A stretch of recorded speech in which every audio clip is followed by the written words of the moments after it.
गुलाबजाम हा पदार्थ कोणाकोणाला आवडतो, तर आज मी तुमच्यासाठी घेऊन आलेले आहे एकदम नवी आणि वेगळी रेसिपी.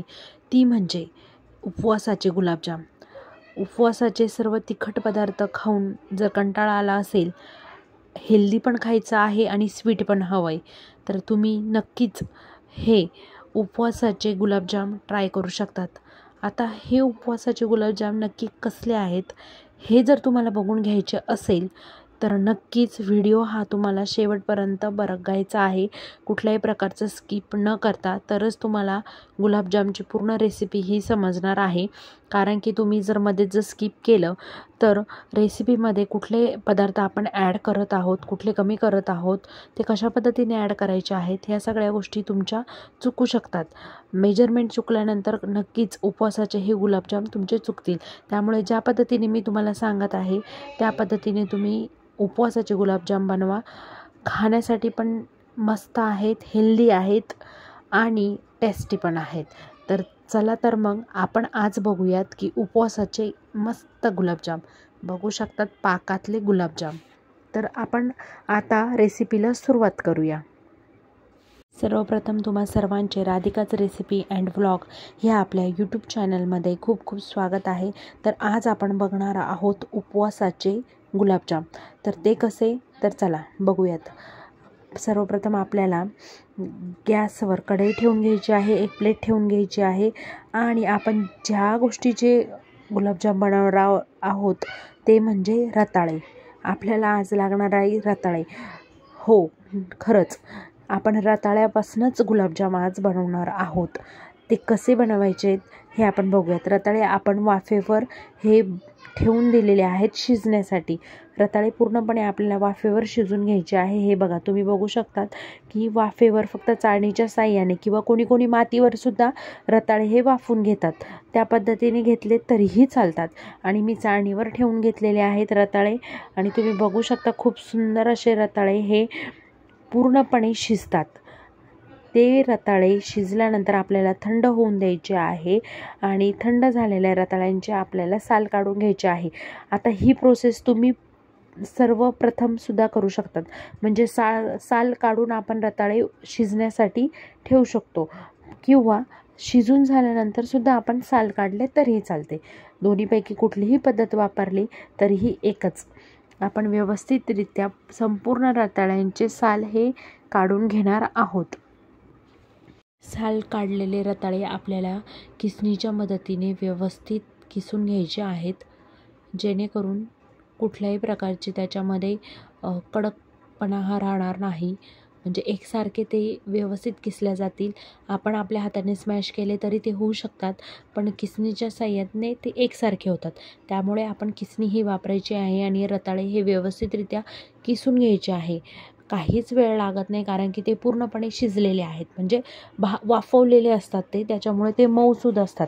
त्यामुळे किसणीच्या साह्याने ते खूप सुंदर पद्धतीने किसले जातात. तुम्ही बघू शकतात मी सर्व रताळे जे घेतलेले आहेत ते किसणीच्या साह्याने किसून घेत आहेत. हलक्या पद्धतीने किसल्या जातात. नक्कीच तुम्ही पण ही रेसिपी पूर्ण ट्राय करा. खूप सुंदर हेल्दी अशी रेसिपी आहे. कारण की स्वीट पोटॅटो हा खाण्यासाठी चांगलाच असतो. त्याच्यामुळे तुम्ही ही रेसिपी नक्की ट्राय करू शकतात. हेल्दी आणि टेस्टी गुलाबजाम.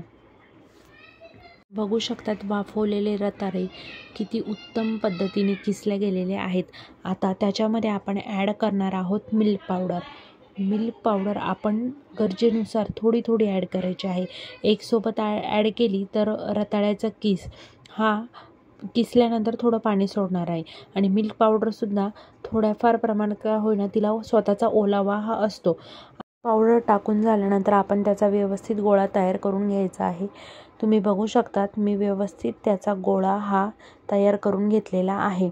मिल्क पावडर जास्त प्रमाणात वापरायची नाही आणि इन केस तुमच्याकडनं मिल्क पावडर ही जास्त प्रमाणात वापरल्या गेली तर तुम्ही त्याच्यामध्ये राजगिऱ्याचं थोडंफार प्रमाणात पीठ ॲड करून तो डो मळून घेऊ शकता. तर राजगिऱ्याचं पीठ नसेल तर तुम्ही 1 ते 2 चमचे भगरीचे जे पीठ आहे, भाजणी आपण तयार केलेली ती यामध्ये ॲड केली तरीही चालेल. तरीही त्याच्या टेस्टमध्ये कुठल्याही प्रकारचा चेंज होत नाही. ही गोष्ट तुम्ही लक्षात घेऊ शकता.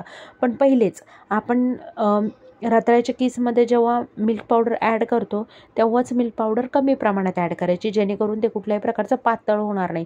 पण झालंच तर मी तुम्हाला ऑप्शन दिलेला आहे, तुम्ही त्या गोष्टी पण यामध्ये ॲड करू शकतात. आता आपण जो डो तयार करून घेतलेला आहे त्याचे आपल्याला छोटे छोटे बॉल तयार करून घ्यायचे आहेत. आणि इकडे कढईमध्ये मी तेल घेतलेलं आहे आणि जे मी घेतलेले बॉल तयार करून घेतलेले आहेत रताळ्याचे, ते मी तेलामध्ये, गरम झालेल्या तेलामध्ये मंद आचेवर भाजून घेणार आहेत, तळून घेणार आहेत. व्यवस्थित पद्धतीने आपल्याला कमी गॅसवरच ती प्रोसेस करायची आहे, नाही तर काय होईल, वरती तर कलर व्यवस्थित येईल पण आतमधनं ते कच्चे असतील. आतमध्ये व्यवस्थितरित्या ते तळले जावेत याच्यासाठी आपल्याला मंद आचेवरच गुलाबजाम हे तळायचे आहेत. एकीकडे गुलाबजाम तळत आहोत आपण आणि आता दुसरीकडे आपण गुलाबजामसाठी जो लागणारा पाक आहे त्याचीसुद्धा तयारी ही करून घेणार आहेत. त्यासाठी आपण त्याची तयारी बघूयात. चला तर. गुलाबजामसाठी आपल्याला लागणार आहे साखरेचा पाक. त्यासाठी मी घेतलेली आहे 1.5 वाटी साखर.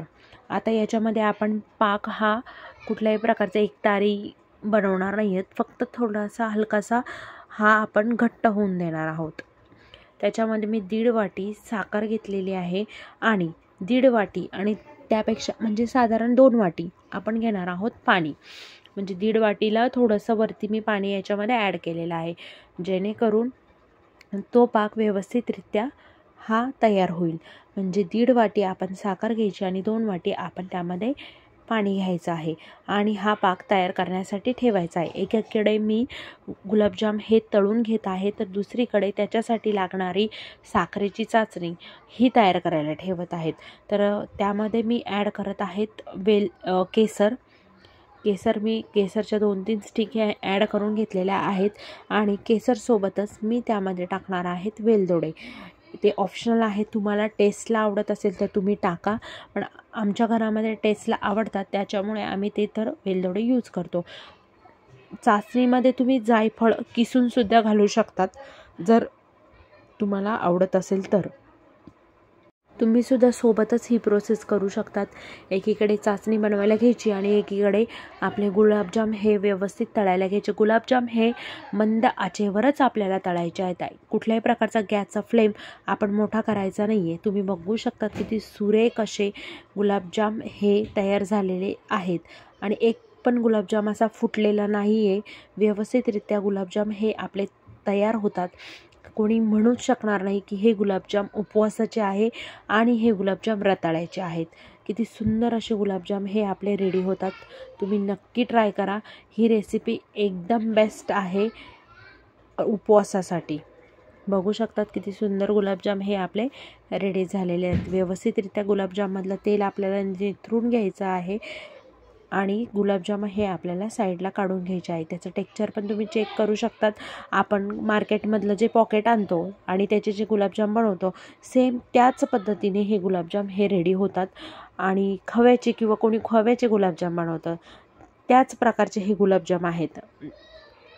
उर्वरित जे गुलाबजाम राहिलेले होते माझे तळायचे ते सुद्धा मी तळायला घेतलेले आहेत आणि ते सुद्धा मी एकसारख्या मंद आचेवर व्यवस्थितरित्या तळून घेणार आहेत.